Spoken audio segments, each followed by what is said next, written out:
la grabación. Bueno, vamos a empezar con las preguntas de la unidad número 3. ¿Sí?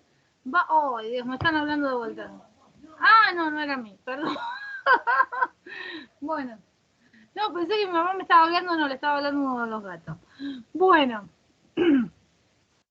vamos a comenzar. Vamos a empezar por la unidad número 3.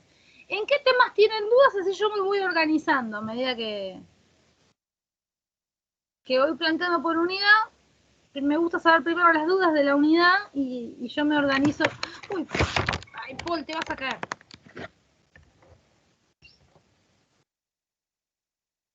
Yo en general, profe, con el romanticismo no.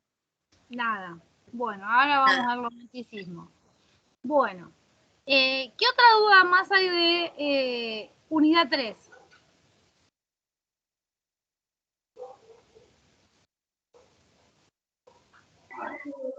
Hola, profe, ¿cómo le va? Hola, Majo, ¿cómo andás? Yo tengo dudas con Sartre, ¿puede ser? ¿El apellido? Sí. Existencialismo, ese tampoco no lo entendí. Bueno, entonces primero viene la respuesta a Nadia, después la tuya, Majo, y a ver qué hacer si hay alguno que tenga alguna otra duda, si ya me voy organizando el curso, porque si no tengo que ir, venir, volver. Entonces por eso les pregunto así, ¿qué dudas tienen de la unidad 3? Bueno, espero 2 o 3 minutos más, a ver si alguno tiene, que veo que están mirando, si veo, tienen alguna otra duda, y de ahí organizo la explicación.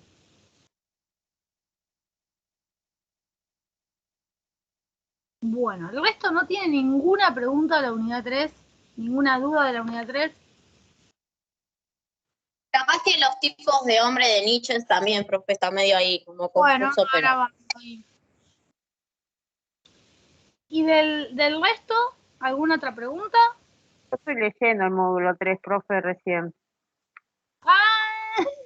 Bueno, Suana, está bien, no pasa nada. Bueno, vamos a comenzar. Vos cualquier cosa después, no sé, me consultarán, mandar un mensaje al miel. El lunes ponete de nuevo. Ahora todas las dudas.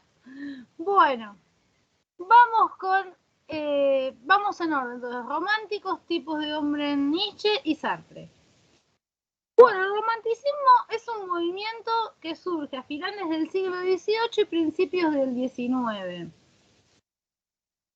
Es decir, en parte, ¿sí? Sobre el final, es contemporáneo al iluminismo, ¿sí?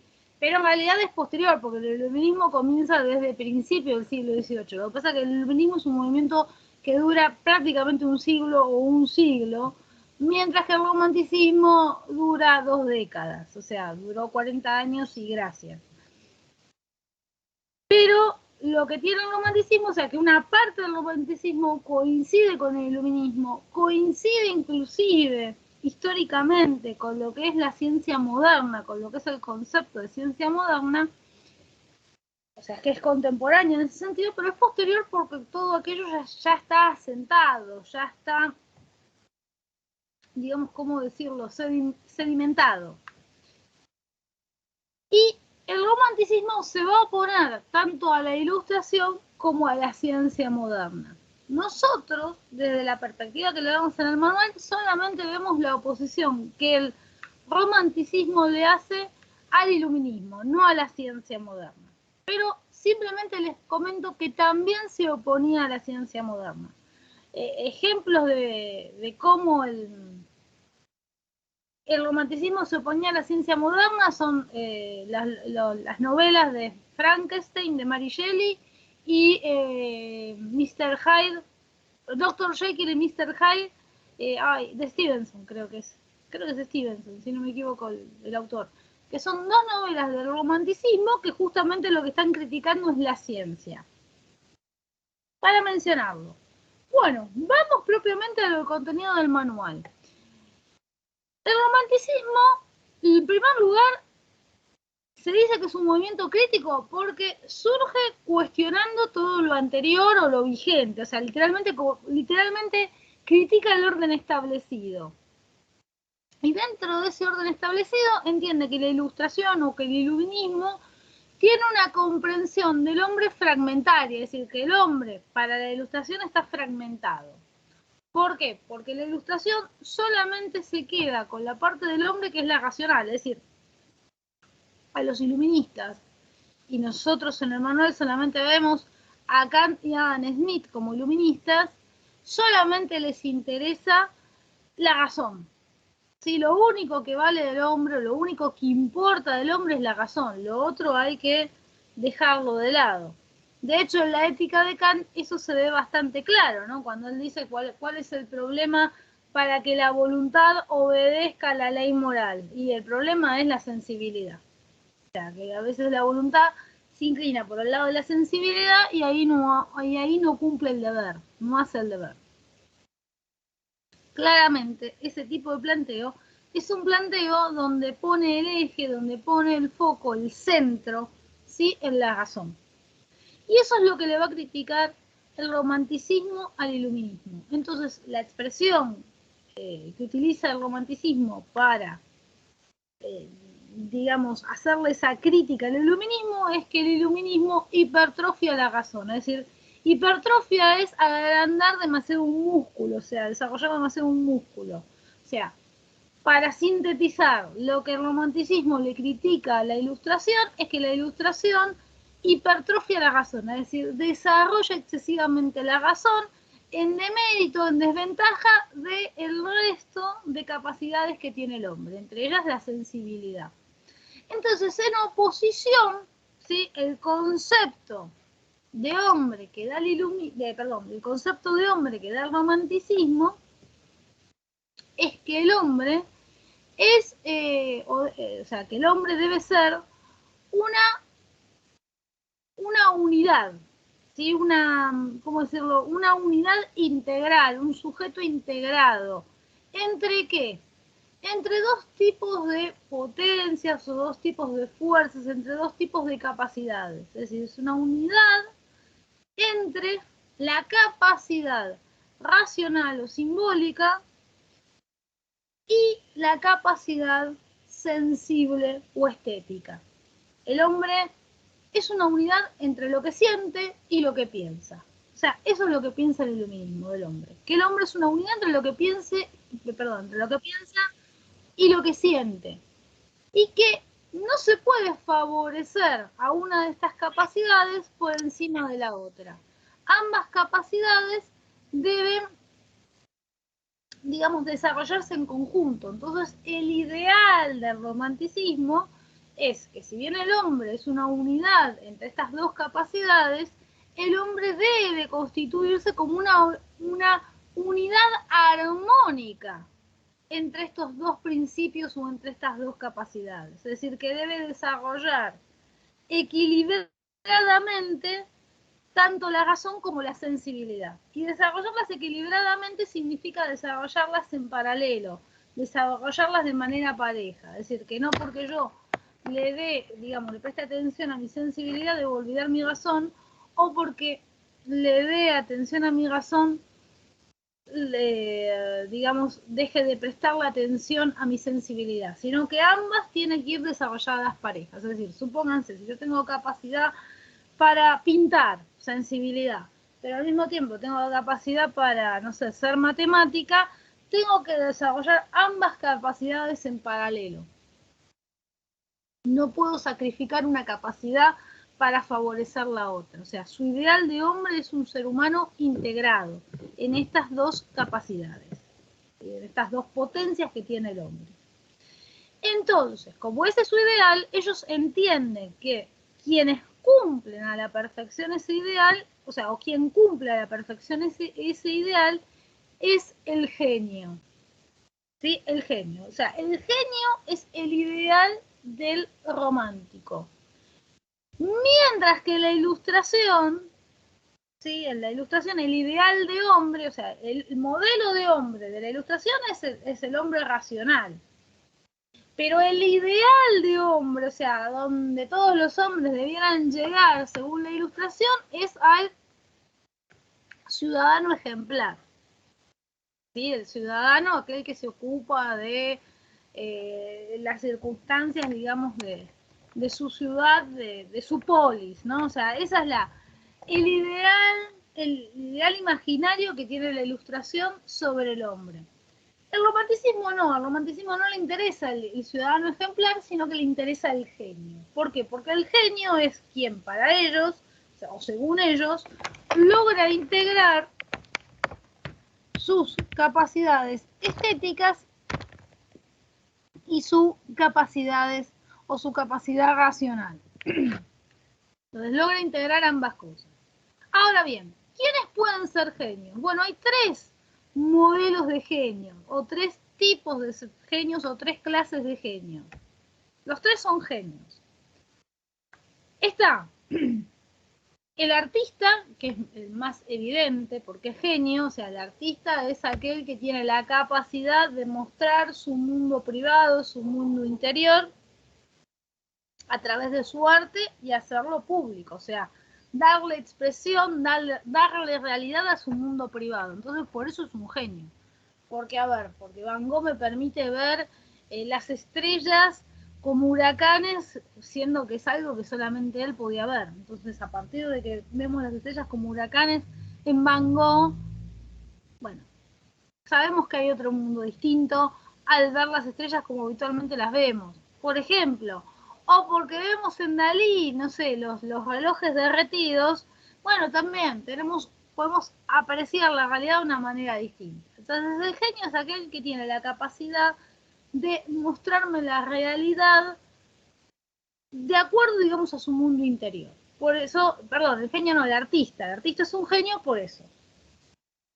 Luego otra clase de genio es el santo. El santo es aquel que no tiene miedo de ser acusado de loco por decir, digamos, de que ha visto a la Virgen, de que ha visto a Jesús, de que vio, no sé, a otro santo.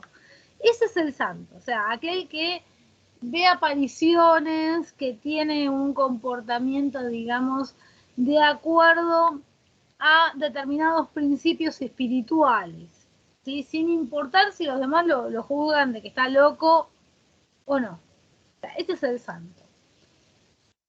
Y el héroe es aquel que es capaz de jugarse la vida por sus ideales. Entonces, en este último aspecto, en el aspecto del héroe, por ejemplo, la ilustración y el romanticismo se rozan, ¿sí? O sea, todo lo que es, por ejemplo, la Revolución Francesa, ¿sí? Si bien la Revolución Francesa nosotros la vemos en el contexto del iluminismo, de la ilustración, no obstante, en el momento en que aparece, ya hay, o sea, ya existe el romanticismo. Y hay dentro de la Revolución Francesa muchos autores que en realidad pertenecen más al romanticismo que a la ilustración. ¿Sí? ¿Por qué? Porque se confluyen ahí 2 cuestiones. Se confluyen, por un lado, todos los ideales del iluminismo, ¿no? De la libertad política, con todos los afanes románticos de decir, bueno, creo en esta idea y tengo que ponerle el cuerpo, ¿no? A creer en esta idea, me tengo que jugar la vida. Acá hay otro punto importante, ¿no? De diferencia, o sea, de conexión y diferencia entre los románticos y los iluministas, que es el concepto de libertad. Para los iluministas, la libertad es algo exclusivamente vinculado a lo político, o sea, ser libre está vinculado a tener capacidad de decidir sobre el gobierno del país, o sea, o de la nación, o las decisiones del Estado. Y bueno, también obviamente ser libre es no estar preso, ¿no? Pero fundamentalmente es esta idea de lo político, de tener derechos políticos. Eso es la libertad para el iluminista. Mientras que para el romántico la libertad es algo que está vinculado más al interior del hombre. De hecho, justamente una de las grandes diferencias que hay entre el iluminismo y no me sale la palabra, disculpen, y el romanticismo es que el iluminismo tiene una mirada exterior, ¿sí? Una perspectiva exterior, o sea, mira las cosas desde afuera, lo que importa es el ámbito público, mientras que, ya te escucho Nadia, mientras que el romanticismo pone el eje en el interior, en lo privado. Entonces, ¿cómo se vincula esto de que el romanticismo pone lejos lo privado con la libertad? En que justamente el romanticismo, en vez de entender la libertad como, bueno, a ver, tener derecho a votar o tener derecho a elegir, que ojo, también lo entiende así, no es que no lo entienda así, lo entiende así, pero además de eso, el romanticismo entiende que la libertad está vinculada a que el hombre pueda desarrollar al máximo sus capacidades. ¿Sí? O sea, digamos, está vinculada a eso, ¿no? A que cada uno de nosotros tenga la posibilidad de desarrollar al límite, obviamente de la potencia que tenga cada uno, su capacidad. No todos tenemos las mismas potencias. Hay potencias que ustedes pueden tener que yo no tengo y así sucesivamente, y a su vez en las potencias que podemos compartir hay algunos que pueden desarrollarlas más al límite que otros, ¿no? Entonces, bueno, la libertad para el romántico es que yo explote mi capacidad, si desarrolle al máximo mis capacidades, si exprima mis capacidades al máximo. O sea, es un permanente desafío por superarme a mí mismo. Son dos perspectivas distintas. Entonces, les decía, justamente en este tercer tipo de genio, que es el héroe, hay elementos donde se confluye el romanticismo con la ilustración. Obviamente el texto, para no volverlos locos, esto no se lo señala, pero yo se lo señalo porque a modo de dar el ejemplo, a veces no se puede pensar, ¿sí?, de una manera diferente. Un buen ejemplo de personaje del romanticismo, o sea, no pertenece al romanticismo, pero sí para los románticos fue la figura romántica, fue Juana de Arco. O sea, Juana de Arco no pertenece al romanticismo, es del Renacimiento, no tiene nada que ver, es anterior, pero sin embargo la figura de Juana de Arco, ¿sí?, como esa mujer guerrera que se atrevió a jugársela por sus ideales, en este caso era defender a su rey o quien consideraba a ella su rey legítimo. Y encima, digamos, esa defensa estaba basada en su fe, en visiones que ella veía, no me acuerdo si de quién, si de un ángel o de quién cuerno que le decía que tenía que hacer tal cosa o tal otra. Bueno, coincide perfectamente con este modelo de santo y de héroe al mismo tiempo. ¿Sí? Juana de Arco. Ojo, no pertenece Juana de Arco al romanticismo, pero sí para los románticos fue una figura emblemática, Juana de Arco. O sea, está lleno de trabajos, o sea, de los románticos sobre Juana de Arco. Les había encantado esa figura. Y además en los románticos hay una tendencia, una tendencia muy importante y muy interesante, que es cómo la ilustración había despreciado todo lo que eran las costumbres y las tradiciones y por ende lo que podríamos decir los mitos populares, la ilustración los había despreciado completamente por considerarlos irracionales, es decir, que eran elementos que atrasaban. Al contrario, el romanticismo, todo eso le va a encantar, ¿sí? Todo lo que tiene que ver con la mentalidad tradicional, mitos, leyendas populares, bueno, al romanticismo le va a encantar. O sea, una de las cuestiones a que más les encantaba hacer a los románticos era andar investigando y recabando, digamos, por los puebluchos de Europa, ¿no? Porque siempre estamos acá orientados, o sea, estamos en el contexto europeo, andar en los puebluchos de Europa escuchando historias y reescribiéndolas o rehaciéndolas a como a ellos les parecía, ¿no? Pero tienen una gran fascinación por los cuentos populares o los mitos, ¿sí? Los mitos europeos. Por ejemplo, digo esto y ya te escucho, Nadia. Por ejemplo, la novela de Bram Stoker, ¿sí? Drácula, que se hizo tan famosa. Bram Stoker también pertenece al romanticismo. Cuando Bram Stoker escribe la novela Drácula, en realidad no es que existiera esa historia de Drácula, pero sí existía la historia de un conde Drácula, ¿no? en Rumania, con toda la creencia de que era alguien que había vendido el alma al diablo y que por eso se había vuelto, digamos, un vampiro. Existía esa tradición, ese mito. Bram Stoker recoge ese mito y lo convierte en la novela de Drácula.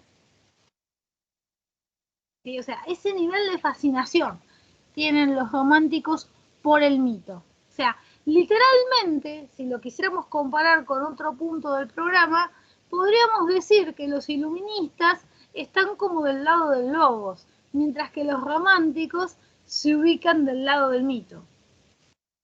¿Sí? O sea, en ellos es más fuerte la mentalidad mítica que la lógica. En cambio los otros no, es la lógica 100%. Quieren desterrar completamente la mentalidad mítica. Te escucho, Nadia. No, profe, era sobre la idea de libertad. Sí. Pero ya lo terminó de decir usted, porque yo le iba a preguntar si era, si estaba ligada a la expresión o de poder de expresar al máximo Sí. la capacidad que tenía. Sí. Pero después lo terminó diciendo, entonces dejé la mano levantada para... Está bien, está muy bien, Nadia, sí, es eso, sí, está bien, lo habías entendido bien. O sea, está bien entendido. Bien, eso es fundamentalmente lo del romanticismo. Estoy pensando a ver si hay algún otro punto más relevante, pero no me viene a la cabeza para mencionarles. A ver, no, porque les mencioné lo de las dos. Ah, sí, finalmente está el tema de la perspectiva histórica. Para el iluminismo la perspectiva histórica predominante es el progreso, tienen una confianza, digamos, ciega en el futuro. O sea, para los iluministas no creen que en el futuro, o sea, con el avance de la ciencia, el mundo va a ser más feliz, va a ser mejor, que vamos a vivir en una sociedad más plena.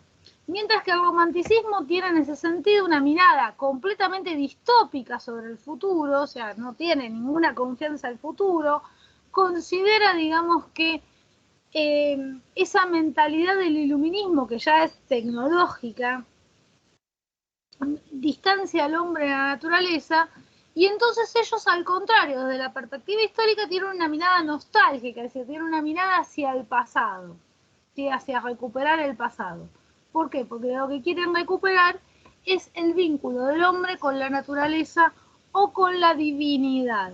Que acá, ojo, porque en los románticos es muy interesante el tema del sentimiento religioso, pero no el sentimiento religioso como quien dice, a ver, bueno, a ver, me voy a volver monja y voy a cumplir todos los requisitos que me piden que haga. No es en ese sentido. Lo religioso es importante para el romanticismo desde la perspectiva de la idea de la fe. Es decir, hay una comprensión de lo religioso muy personal. O sea, no es lo religioso desde el punto de vista de una estructura eclesiástica.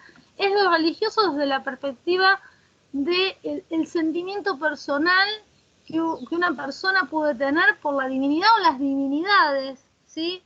Y tiene que ver con el sentimiento de trascendencia, ¿sí? Con sentir que hay algo que nos trasciende, que es mayor al hombre, que es superior del que el hombre. No tiene que ver exactamente con un Dios que te mande 10 mandamientos o que te diga qué tenés que hacer en cada momento de tu vida, ¿no? Tiene que ver con un sentimiento, digamos, que está vinculado a la totalidad o a la trascendencia. Es decir, es una comprensión completamente subjetiva de la religiosidad, no tiene que ver con las estructuras. Y eso creo que es lo último que me faltaba decirle. ¿Se entiende esto? ¿Hay algún otro punto por aclarar del romanticismo? No, profe, lo entendí bien. Bien. Bueno, entonces, si no hay ninguna otra duda, paso a los tipos de hombre de Nietzsche. Bueno, Nietzsche plantea, para entender, hay que entender lo siguiente. Nietzsche plantea que hay o sea, en la naturaleza hay dos tipos de fuerzas, o dos tipos de potencias. Y también hay que entender lo siguiente. Nietzsche no es romántico, sino que es post-romántico, es decir, es posterior al romanticismo, es decir, recibe la herencia del romanticismo. No obstante, tiene elementos que son completamente diferentes al romanticismo. Acá no se lo ve en detalle, así que no me voy a meter por ese lado, pero simplemente se lo señalo.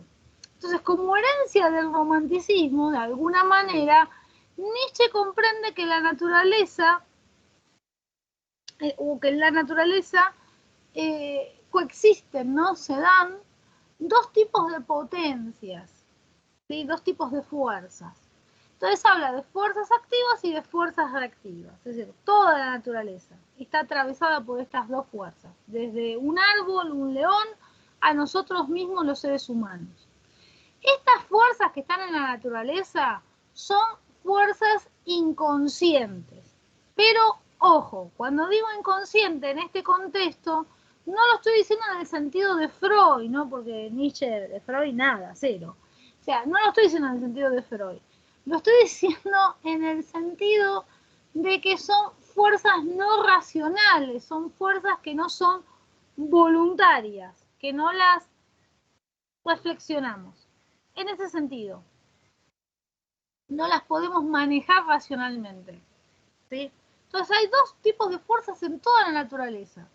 Las fuerzas activas que están vinculadas, dice él, a la voluntad de poder, ¿sí? Y la voluntad de poder es capacidad de hacer.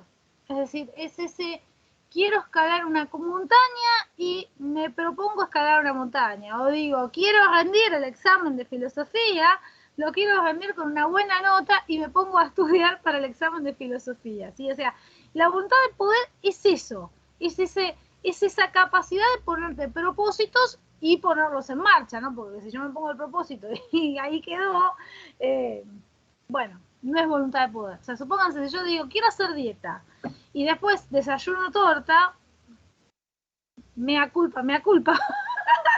Después me desayuno la torta, ¿qué ocurre? Sí, está bien, yo tendré ganas de hacer la dieta, pero después la voluntad de poder la dejamos en la heladera, ¿no?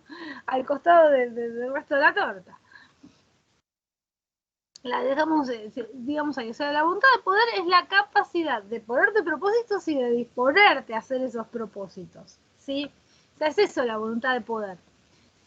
Entonces, las fuerzas activas están vinculadas a la voluntad de poder. Y él entiende que la voluntad de poder está vinculada a la vida. Es decir, que las fuerzas activas, dice él, van en consonancia, tienen el mismo ritmo, ¿sí? Tienen el mismo son, ¿no? Que la vida. Van al mismo ritmo, insisto, en el mismo orden que la vida. ¿Por qué? Porque las fuerzas activas nos permiten avanzar, nos permiten enfrentar desafíos, nos permiten, digamos, asumir riesgos, nos permiten conquistar nuevas tierras, nos permiten crear, ¿sí? De hecho son fuerzas conquistadoras, creadoras, son fuerzas críticas de lo que está establecido.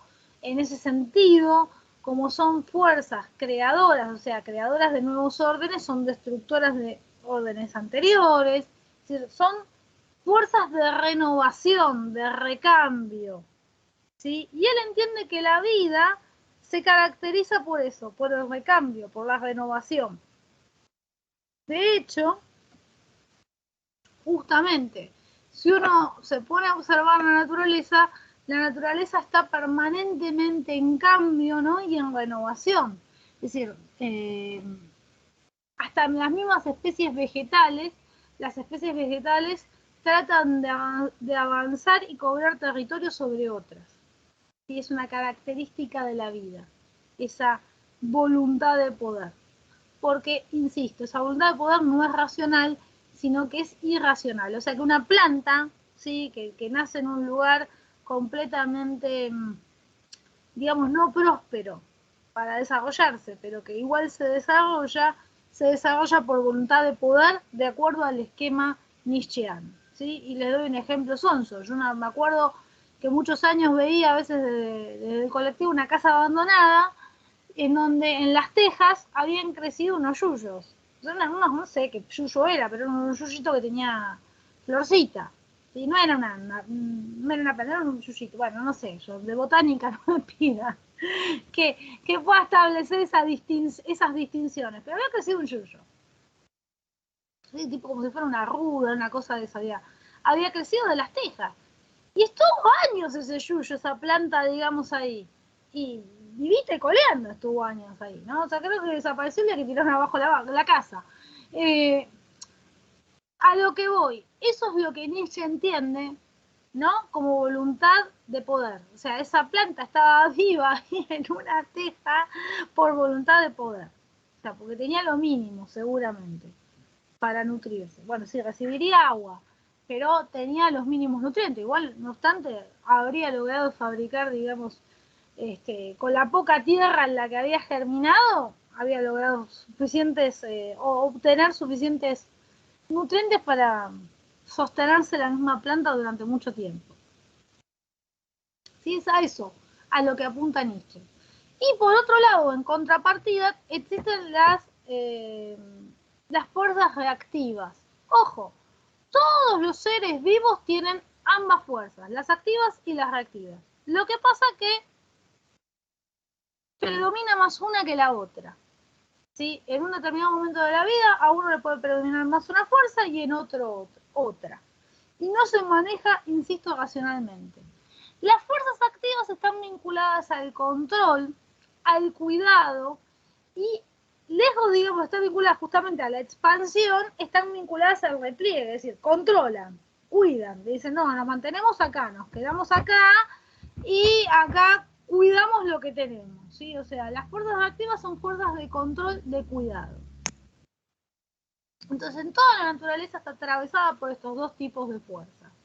Y de acuerdo a qué momento histórico, en qué momento estemos cada uno de nosotros, a veces nos atraviesa más una fuerza que la otra.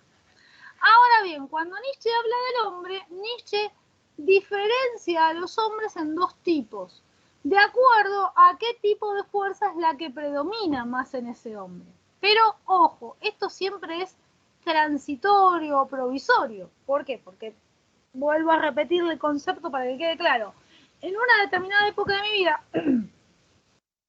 puede preponderar más en mí la fuerza activa, pero en otro momento preponderar más la fuerza reactiva. O al revés. O sea, no te queda estancado siempre, ¿no? Voy a un ejemplo, ¿no? Así medio, yo qué sé, bueno, vamos a un ejemplo, ¿no? Medio doméstico, de violencia de género, ¿no? Supongamos una mujer que el marido le pega y ella, digamos, se queda ahí replegada, ¿no? Ahí frente al marido que le pega o la mandonea, ¿no? Como prefieran el ejemplo. Más extremo o menos extremo. Ahí, digamos, prepondera en esa mujer la fuerza reactiva. Ahora un día la mujer se chifla, ¿no? Y, no sé, lo enfrenta al marido. Lo enfrenta, lo mata. Podemos poner distintos grados de enfrentamiento. La cuestión es que lo enfrenta. ¿Qué ocurrió ahí? De acuerdo a la perspectiva de Nietzsche. Las fuerzas reactivas dejaron de ser predominantes y empezó a ser predominante la fuerza activa. O sea, el miedo dejó de ser predominante y pasó a ser más predominante la fuerza activa. O sea, ¿qué quise decir con este ejemplo? Que las fuerzas no son estancadas. ¿Sí? O al revés, una persona que es muy rebelde, muy contestataria, después de ciertas circunstancias agarra y se vuelve completamente dócil, sumisa u obediente a las reglas. ¿Qué ocurre ahí? También hubo una inversión. Primero había una predominancia de fuerzas activas y después hubo una predominancia de fuerzas reactivas. Esto ocurre en todas las personas, lo entiende Nietzsche, y bueno, de acuerdo a nuestro momento, predomina más una fuerza u otras, o hay personas en las que predomina a lo largo de su vida más una fuerza que otra, ¿no? Sucesivamente. Esto no significa que permanentemente el que le predomina un determinado tipo de fuerza, siempre predomina esa fuerza. Va a haber momentos en los que predomina la otra. Entonces Nietzsche diferencia a los hombres en dos tipos. Entre los que si tenemos que analizar su vida, predominan más las fuerzas activas, y a ese lo llama noble, aristócrata o guerrero, y aquel en que si tenemos que analizar su vida, predominan más las fuerzas reactivas, o sea, el plebeyo, el vil o el esclavo. Estos nombres son nombres, no quieren decir, a ver, ¿cómo decirlo? No, esto no quiere decir, no es un título nobiliario, o sea, no porque una persona dice, yo tengo título de conde, entonces yo soy noble. No, porque si tiene actitudes digamos, de fuerzas reactivas, las actitudes correspondientes a las fuerzas reactivas, no es noble nada, es un plebeyo. Ejemplo, aunque tiene otros matices que ahora los voy a explicar, el señor Burns. Sí, el señor Burns tiene una posición económica, pero todas sus características son de, no exactamente de plebeyo, pero sí de las fuerzas reactivas. Y eso ahora después lo explico. Entonces, lo que quiero en este momento que ustedes quiten de la asociación es la idea de aristócrata o guerrero con título nobiliario o con poder económico o con clase social. No tiene nada que ver. Puede ser un lingero y ser un aristócrata, y puede ser un ultramillonario y ser un plebeyo o esclavo. Sí, no tiene nada que ver. Es un título que, o sea, es un nombre que, una denominación que Nietzsche da de acuerdo a al carácter, ¿sí? Por carácter, por justamente por tipo de acción. Sí, nadie te escucha. Como que, profe, no sé si me escucháis, pues se me apagó la cámara. Sí. Es como que las fuerzas reactivas son como más sumisas, como que están más, Claro. más retraídos, somos más Claro. retraídos, y como que activas nos da más, como cuando uno está activo todo el tiempo, que quiere hacer cosas, no sé. Sí, Por ejemplo, sí, está bien, Nadia. Igual, ojo, que la fuerza activa, insisto, está vinculada a estar permanentemente expandiéndose, y las fuerzas reactivas a veces no es que estén vinculadas a la inacción, pero son acciones que pueden ser repetitivas. Ojo que la fuerza reactiva también puede ser activa, o sea, estar activa, pero está activa sí, siempre sí, haciendo lo mismo. claro, como que está estancado. Está estancado, tal cual. La diferencia. Bien, Pero, bien. ¿por qué se llama reactivo? Pues, Porque se opone a lo activo, o sea, es reactivo por oposición a lo oposición. activo. Okay. No es reactivo porque reaccione. Claro, está. Por oposición, es como un juego de oposiciones. En Hegel los juegos de oposición son positivo y negativo, en Nietzsche es activo y reactivo. Es una denominación, no es para enloquecerse. ¿Se entiende esto? Sí, profe. Porque en realidad está vinculado al acto, o sea, activo es porque se afirma en el acto, o sea, en lo que soy, ¿no? Está afirmado en lo que soy y quiere expandirse o desarrollarse más. Mientras que la reactiva se queda en el acto, pero se queda ahí mismo y no quiere desarrollarse más. Se queda, él definía, digamos, él decía que el vilo plebeyo lo denominaba también bajo otro nombre que era el último hombre. Ahora después lo explico eso. Y él decía que el último hombre, el único movimiento que hacía era moverse a saltitos sobre la misma piedra. O sea, lo que quería sostener era que las fuerzas activas tenían tanto miedo al cambio que lo que hace una persona a la que le predominan las fuerzas reactivas es siempre permanecer en el mismo lugar. Aunque sea saltando en un lugar estrecho, pero lo que hace es permanecer en el mismo lugar por miedo al cambio, por miedo a la transformación. Esa es la visión. Ojo, más allá de lo que dice Nietzsche, hay una cuestión interesante. En realidad, ambas fuerzas, tanto las activas como las reactivas, son necesarias para la vida. ¿sí? Porque, a ver, el cuidado, ¿qué hace? Nos pone la mesura. O sea, yo digo, bueno, a ver, quiero escalar el Everest, pero no tengo ningún tipo de preparación para escalar el Everest. Entonces, si tengo algo de fuerza reactiva en mi interior, me va a decir, no, vos no estás apta para escalar el Everest, no podés correr una cuadra que ya está agitada, ¿cómo te vas a escalar el Everest? Entonces, ahí la fuerza reactiva en realidad favorece a la vida, porque está cuidando la vida. O sea que no es mala en sí la fuerza reactiva. Pero, ojo, lo que Nietzsche entiende es que la fuerza reactiva es mala cuando es predominante, o sea, cuando la fuerza reactiva le impide a la activa avanzar. Una cosa es que la fuerza reactiva le ponga un poquito de mesura a la activa, ¿no? Y otra cosa es que la reactiva predomine, ¿no? Yo muchas veces he dado este ejemplo, pero bueno, cada vez siempre me lo acuerdo. Una vez íbamos ya de grandes, personas grandes, fuimos a una pileta, hacía un calor, esos días vieron que raja la tierra, o sea, como 40 grados de calor.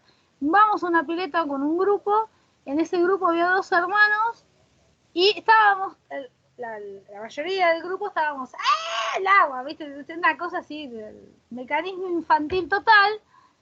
Y estos dos, uno dice, ¡ay, el sol que hay! Me voy a insolar. Y el otro dice, seguro que me resfrío. Y no querían meterse en la pileta. Después se terminaron metiendo porque no estaban haciendo ridículo, ¿no? O sea, ven en una pileta para no querer meterse con semejante sol. Pero después se terminaron metiendo. Pero no querían meterse. Es decir, esto lo hubiera hecho, le hubiera dado bola. Ellos no se metían en la pileta. No se metía nadie en la pileta, la mirábamos. Porque tenían miedo de uno de resfriarse y el otro de insolarse.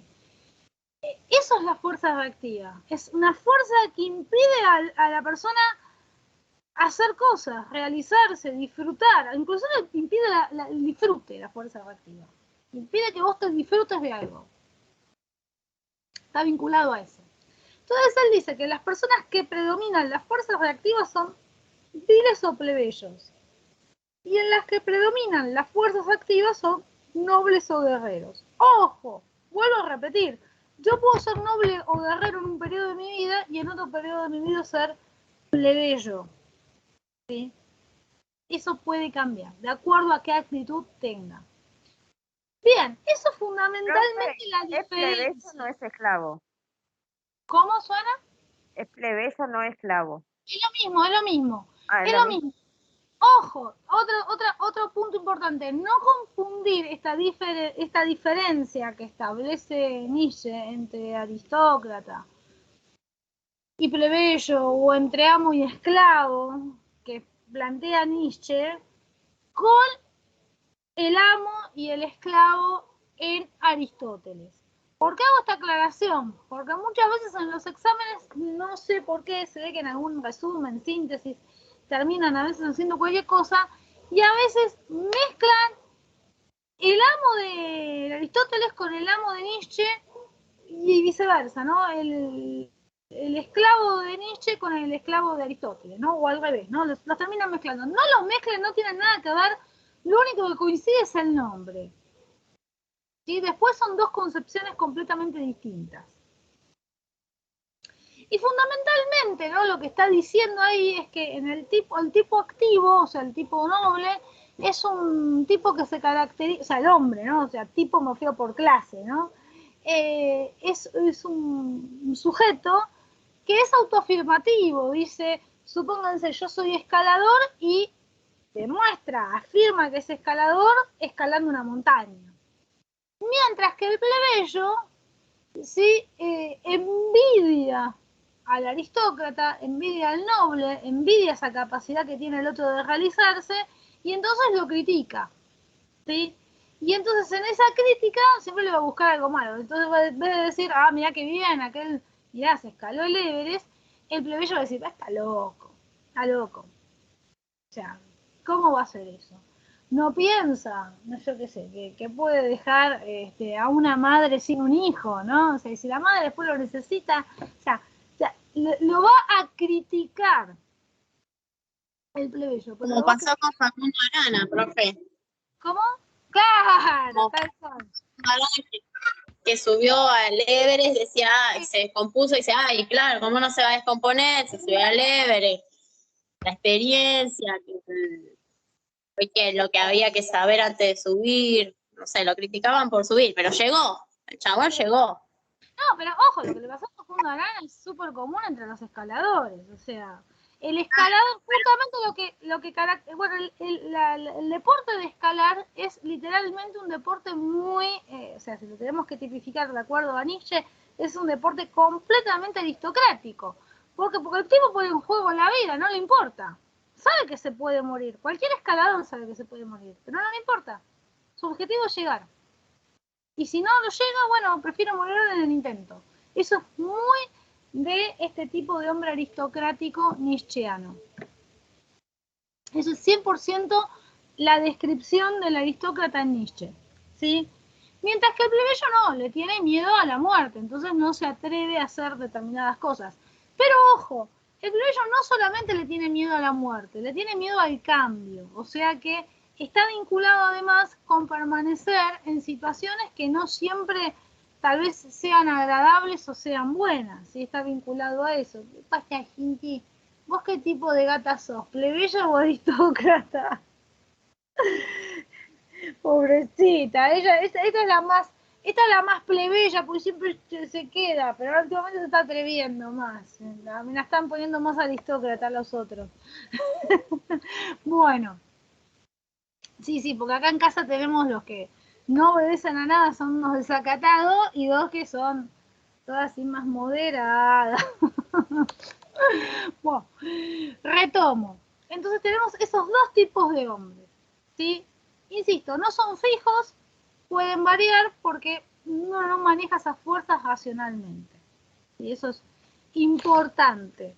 Y Nietzsche marca que dentro del tipo plebeyo aparece un tercer tipo de hombre, un subtipo, dentro del plebeyo aparece un subtipo, que es el sacerdote, que es aquel que tiene una voluntad de poder perversa o enferma. La voluntad de poder perversa o enferma se refiere a lo siguiente, a que la voluntad de poder en sentido normal, ¿sí? O en sentido llano en Nietzsche, la voluntad de poder es capacidad de hacer, ¿sí? O esa disposición para hacer, para lograr.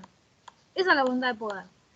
Pero la voluntad de poder perversa o enferma es cuando la persona, en vez de querer lograr poniendo en juego la propia vida, o querer lograr poniendo en juego, no sé, tu patrimonio, o tus intereses, o tu energía, quiere lograr las cosas con el trabajo de otro, haciendo que otro lo haga por él. Entonces, supónganse, yo quiero aprobar la materia, ¿no? Y tengo que hacer un resumen para aprobar la materia, o tengo que hacer un trabajo, tengo que entregar un trabajo para aprobar la materia, ¿no? Supónganse.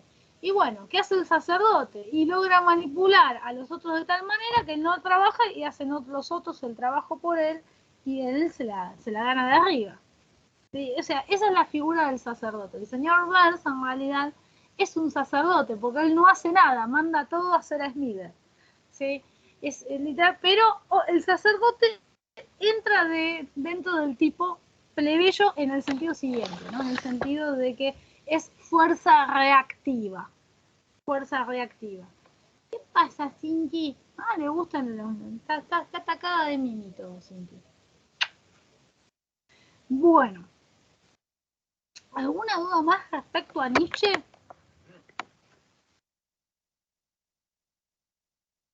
Suena, ¿no? Igual en el video... creo que en esa otra clase de apoyo le había explicado todo Nietzsche en ese momento. Pero si no hay ninguna duda, ahí le tengo la explicación y avanzo con otra explicación. Y si no, sigo explicando. Si queda alguna duda, si hay algo más que falte de Nietzsche, los escucho. Si no, paso a Sartre, que Majo me había preguntado por Sartre.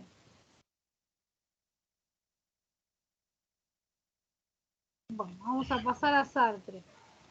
Mientras acariciamos a Cintia. En un doble trabajo, articulado. No se ve, no se ve. Mientras trato de articular la lengua con las manos. Bueno, el cerebro, lengua y manos. Mamá. Bueno, vamos a pasar a Sartre. Sartre es un autor del siglo XX, ¿sí? Es francés, y es el fundador de la corriente que se denomina existencialismo ateo. Sí, es el fundador de la corriente que se denomina existencialismo ateo. Tenemos que empezar planteando que el existencialismo se opone al esencialismo. El texto toma como ejemplo esencial... me trabé mal. El texto toma como ejemplo de esencialismo, ¿sí?, a Aristóteles. No lo dice con esas palabras. Aristóteles o a Nietzsche. No lo dice con esas palabras, pero ¿qué les habla? Les habla del esencialismo de los griegos. O sea, resumiéndolo, Platón y Aristóteles. ¿Qué es lo que pasa en las posiciones esencialistas? Tenemos que comprender primero qué pasa en las posiciones esencialistas para entender qué es lo que dice Sartre. En las posiciones esencialistas se entiende que el hombre, antes de existir, antes de nacer, hay una idea o hay un alma de lo que yo soy. Entonces, cuando yo nazco, ya nazco determinado para cumplir esa esencia, ¿sí? Y entonces recordemos a Aristóteles. Para Aristóteles ya desde nacimiento está marcado si yo voy a ser esclavo o que tengo que ser esclavo, o si tengo que ser amo, o tengo que ser mujer de la casa griega, ¿sí? Señora de la casa griega, ¿no? Es una cuestión de nacimiento. Ya al nacer tengo una esencia y lo único que me resta justamente en mi vida es cumplir con esa esencia. Si no cumplo con esa esencia, no seré nada. ¿Sí? Como decía también la máxima de San Martín a su hija Mercedita, ¿sí? San Martín a su hija Mercedita le dijo: serás lo que tendrás que ser o no serás nada. Una de las máximas será: serás lo que tendrás que ser o debas ser, no me acuerdo, creo que es lo que tendrás que ser o no serás nada, ¿sí? En ese caso, lo que San Martín estaba diciendo a la hija era que tenía que ser una señora aristocrática. Y ser una señora aristocrática es muy similar al concepto de mujer que tiene Aristóteles. Me estás moviendo la cámara, ¿no, Cintia? Es muy similar al concepto de mujer que tiene Aristóteles. O sea, la mujer está para hacer eso. Si no es eso, bueno, no sos nada. O sea, no tenés ningún valor, no tenés ninguna identidad. Serás lo que tendrás que ser o no serás nada. Y cada uno nació con un rol determinado. Eso es el esencialismo. Entonces, ¿qué pasa en el esencialismo? En el esencialismo, la libertad... ¿Qué pasa, mamá? ¿Querés dar vos la clase? En el esencialismo, la libertad, ¿sí? Está limitada, está condicionada, justamente por mi esencia. Tengo cierta libertad, tal vez entre una elección u otra, pero no tengo la libertad superior o mayor que decir, bueno, yo quiero ser astronauta, o quiero ser bombero, o quiero ser barrendero. O sea, no tengo esa libertad, porque ya nací con una esencia que me predetermina en un lugar social, en un rol social, ¿sí? Entonces Sartre se opone a eso, ¿sí? Se opone a esa idea. Y entonces él va a plantear que primero es la existencia y después es la esencia. Es decir, que nacemos, pero nacemos sin esencia, nacemos vacíos, ¿sí? Decimos, el hombre es una nada absoluta cuando nace. Pero, a ver, acá aclaro algo importante. Es una nada positiva.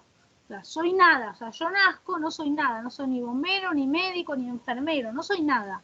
Pero tengo en potencialidad ser cualquier cosa. Entonces es una nada positiva. Porque puedo ser cualquier cosa. Hubo un poema que nunca lo pude encontrar, que yo una vez escuché cuando era adolescente, que me había gustado mucho. Era un poema de algún autor latinoamericano, pero la verdad, si les digo de quién era, les miento porque si no lo hubiera podido encontrar, ni cómo se llamaba el poema, que el poema versaba de una manera así, ¿no? Decía, el niño quiso ser perro y se puso en cuatro patas y ladró y fue perro, ¿no? El niño quiso ser gato y, no sé, maulló y no sé qué, y subió a los árboles y fue gato. El niño quiso ser no sé qué otra cosa, y así, todo así. Hasta que en un momento el poema, ya lo cuenta así de manera media media, digamos, nada poética. Pero bueno, el poema era muy bello. Hasta que un día, dice el poema, ¿no? El niño quiso ser hombre. Y el hombre creció. Y se hizo grande, y se hizo responsable, y asumió obligaciones. Y un día el hombre quiso ser niño, pero ya no pudo ser. Ese poema me encantó. Escuché ese poema. Lo escuché ese. Sí, en el colegio lo escuché. Yo lo escuché en un medio, no me acuerdo, en un programa de televisión. Me encantó, pero no sé cómo se llama, ni quién lo escribió. ¿Vos por casualidad lo sabés, Nadia? No, profe, era anónimo. ¡Ah, era anónimo! ¡Ah, mira! Porque Sí, es hermoso. Es hermoso. Bueno, y es genial. O sea, esto que estoy diciendo coincide en parte con Sartre. ¿Sí? O sea, cuando Sartre dice que nacemos y somos nada, somos existencia pura, no tenemos esencia, se refiere a esto, a que el niño tiene en su potencialidad ser cualquier cosa. ¿Sí? Obviamente, eso que va a ser lo irá construyendo, pero el niño cuando nace no tiene una esencia marcada, no nació para ser bombero o ser médico, tendrá que construir su esencia. Entonces venimos a un mundo sin esencia, con una absoluta libertad. ¿Cómo? ¿Cómo nos definimos? ¿Cómo nos determinamos en lo que somos? O sea, hay que entender que esencia, así dentro del contexto de la filosofía, implica determinación. O sea, esencia implica definición. O sea, yo digo, soy profesora de filosofía, y eso es una determinación, es una esencia en ese sentido. Entonces, ¿cómo llegamos a la determinación según Sartre? Bueno, justamente el hombre, además de, bueno, de nacer y ser nada cuando nace, que él lo llama Dasein, a esa capacidad que tiene el hombre, o sea, ser un existente puro, o sea, existir, sin ninguna definición. El hombre es justamente un ser social, son politicón, Paul, pórtate bien. Bueno, dale, pasa, Paul. Espérenme un segundito, lo estoy controlando, que no me haga ningún descajete en la computadora. Bueno, papi, dale, ubicate, sentate en un lugar. Disculpa, estoy reacomodando la computadora con mis gatos. Bueno, tengo un gato acá arriba, me falta un mono acá arriba y parezco Frida Kahlo, veo cuando se dibujó con todos los bichos, los monos, no me acuerdo qué cosa. Bueno, no sé qué les ha agarrado a mis gatos en estas 2 últimas semanas de ver que prendo la cámara y se vienen. Bueno, dale, pórtate bien. Bueno, sigo. Entonces, el hombre no tiene una esencia determinada, pero es un zoon politicón, es un ser social, literalmente en el sentido aristotélico. Eso lo rescata Sartre de Aristóteles, que el hombre es un zoon politicón, lo rescata. Y entonces se entiende que el hombre es totalmente libre, pero justamente, cada paso que el hombre da en su vida son elecciones que va haciendo. Ahora bien, no son elecciones que hace solo, son elecciones que hace acompañado, o sea, uno nace en un medio histórico, en un medio cultural, en un contexto social. Y bueno, todo eso, digamos, favorece o desfavorece a determinadas decisiones. Pero el hecho es que el último, ¿sí? En última instancia, Sartre entiende que soy yo el que tomo las decisiones, ¿sí? No importa si mi medio, supónganse, me coaccionaba a no hacer determinadas cosas. Soy, en última instancia, yo el que acepto esa coacción o no la acepto. O sea, Sartre lo entiende de esa forma. Por eso dice que el hombre está condenado a ser libre. O sea, que sí o sí siempre estamos eligiendo. ¿Sí?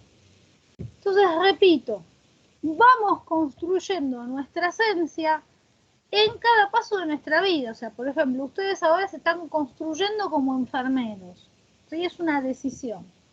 Podrían haber elegido construirse como arquitectos. Y entonces sería una construcción distinta. Pero no, hicieron esta construcción. Entonces, lo que uno es producto de una decisión. principalmente propia, independientemente de que esa decisión es acompañada o no a veces por los otros. Independientemente de eso, lo que uno es producto de su decisión. ¿Sí? Sartre pone carga toda la responsabilidad en el hombre. Y yo no puedo culparme de mis decisiones, puedo decir, no, porque acá lo que pasaba, que era que el contexto social me llevaba a, o no, porque la pobreza, o no, porque no sé qué. No. En última instancia, soy yo el responsable de mis decisiones. Sartre lo entiende así. Y porque lo entiende así, es que dice que junto con la libertad, junto con el ser libre, el hombre vive experimentando una angustia existencial. ¿En qué consiste esa angustia existencial? En la incertidumbre de saber si he obrado de la mejor manera que podía obrar. O sea, cada vez que yo hago revisión de mis actos, o a veces ante determinados actos, me implican una angustia de no saber si la acción que he tomado es buena o es mala, es la mejor o no. ¿Se entiende? Entonces a eso se refiere la angustia existencial sartreana. No sé si queda algún bache, algo que falte ahí de Sartre, díganmelo. ¿Profe, puede repetir lo de la angustia existencial? Sí, que la angustia existencial se da porque a cada paso que doy de mi vida, digamos, yo en realidad tengo que evaluar si es la mejor decisión la que estoy tomando. Y tal vez yo puedo creer, supónganse, me tengo que decidir, me decido, y yo puedo creer que tal vez he tomado la mejor decisión. Pero en realidad nunca voy a estar 100% seguro de que tomé la mejor decisión. Es más, depende a veces en qué posición esté, de mi decisión depende de la vida de otros. Les doy un ejemplo de algo que estoy viendo yo ahora. Me puse a mirar una serie media en volante de la serie, aviso. No se crean que es una serie así como para recomendar, tienen que tener un gusto medio especial. Pero a mí me gusta mucho la ciencia ficción, entonces me gustó. Que se llama Marte, la serie. Y entonces les spoileo un pedazo de la serie. Hay un momento donde es una tripulación que se ubica en Marte, ¿no? Que está fabricando todas las condiciones para que puedan llegar colonos a Marte, ¿no? Entonces son como una primera colonización de Marte. Y entonces uno de los científicos muy importantes que tienen se pone medio loco y el tipo está a punto, lo ven que está a punto de abrir una puerta. ¿Qué pasa? Si abre esa puerta, sin debidas cuestiones, vuela todo, porque se despresuriza el espacio, ¿no? Vieron que lo que ocurre cuando uno, lo que ocurre en un avión, ¿no? Si se llega a hacer un agujero en un avión, chao, voló el avión, o sea, se succionó todo. No lo sé explicar físicamente, pero lo que ocurre es eso, ¿no? Que ocurre una presurización o despresurización, ¿sí? Entonces, viendo que está por hacer eso, el comandante ordena cerrar, digamos, una puerta intermedia, porque si no se lleva, si el tipo abre la puerta, se lleva con él a todo el resto. Bueno, cierran esa puerta intermedia y el tema es que cuando cierran la puerta intermedia no llegó a salir, no sé, 7 personas, 8 personas no llegaron a salir de ese lugar. Y quedan sellados del otro lado y el otro abrió la puerta y chao, volaron todos, desaparecieron todos. ¿Sí? Ahora bien, sobre la conciencia de esa comandante quedan esas 8 muertes. Pero ¿qué ocurre? Si no tomó esa decisión, se llevaba no solamente esas 8 muertes, se los llevaba a todos puestos. O sea, entonces, esa es un poco a lo que se refiere Sartre con la angustia. Hay decisiones a veces en la vida que pueden implicar a veces la vida mía o la vida de otros, o decisiones que tienen que ver tal vez con un cambio radical, ¿no? En la vida de uno o en la vida de otros, y donde, bueno, nunca sabré, o tal vez no sé, o por más que entienda racionalmente que he tomado la mejor decisión, no puedo librarme de la angustia de saber que cargo, supónganse, siguiendo el ejemplo de la serie, con la muerte de 8 personas. ¿Se entiende? Es esa un poco la idea. ¿Se ve esto? Sí, profe. O sea, no es la angustia de decir, ay, me va a ir, tengo unos nervios bárbaros, me va a ir bien en el examen. No es esa angustia. Tiene que ver con cuestiones como vitales, como esas cuestiones trascendentales, ¿no? O sea, o supónganse, no sé, tenés vamos a ver un ejemplo de enfermería, ¿no? Bueno, pero vamos a ponerlo de otro lugar. Tenés a un pariente que está muy enfermo, ¿no? O sea, y que te dicen, bueno, no sé, está conectado a 500.000 cosas y le dicen, bueno, no se va a recuperar, se lo está manteniendo en soporte de vida, bueno, es tu decisión desconectarlo, ¿sí? Bueno, es muy jodido tomar esa decisión. ¿Por qué es muy jodido tomar esa decisión? O sea, obviamente en algún momento alguien alguna vez la toma, ¿no? Pero ¿por qué es muy jodido tomar esa decisión? Y porque, ¡uy, por Dios! Me ven, ¿no? Sí, me ven, me escuchan, listo, no hizo nada extraño. ¿Por qué es muy jodido? Y porque va a cargar sobre tu conciencia justamente esa incertidumbre de, bueno, tal vez habría tenido una oportunidad si hubiera seguido conectado, ¿no? O sea, no deja de pesar, no es una decisión grata, es una decisión que genera angustia. Por ponerlo en un ejemplo ya más O cuando uno contundente. se separa, profe. También, sí, también, es Uno verdad. sabe si hace lo mejor. O sea, se separa y están los hijos de por medio. Y Tal todo el cual. tiempo te preguntas, o sea, todo el tiempo te Sí, preguntas, ¿habré hecho lo mejor? ¿Estuve bien? ¿Y si hubiera seguido? ¿Y si no? Y así todo el tiempo. tal cual. Es a eso a lo que se refiere Sartre, tal cual. Es a eso a lo que se refiere Sartre con la angustia existencial. Bien. ¿Alguna duda de Sartre o de la unidad 3 antes de pasar a la 4? No. Bueno, como esto se puede hacer largo, yo voy a cortar la grabación e inicio otra. Así les quedan separados los videos. Porque si no, después cuando quieran repasarlos les es insufrible. Tienen que andar adelantando todo lo anterior.